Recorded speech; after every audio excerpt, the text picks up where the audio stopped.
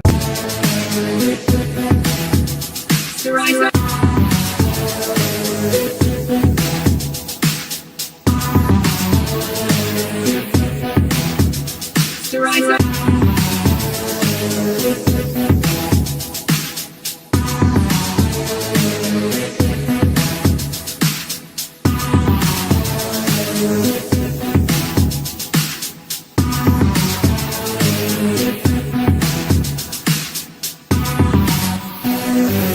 on the beat.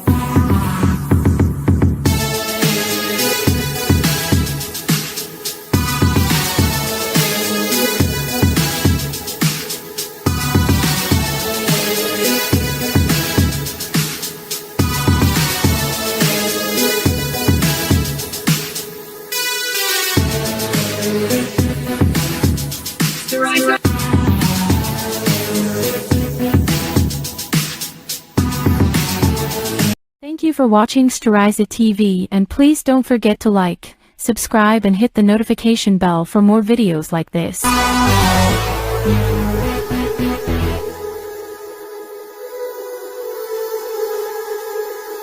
Sterilizer on the beat.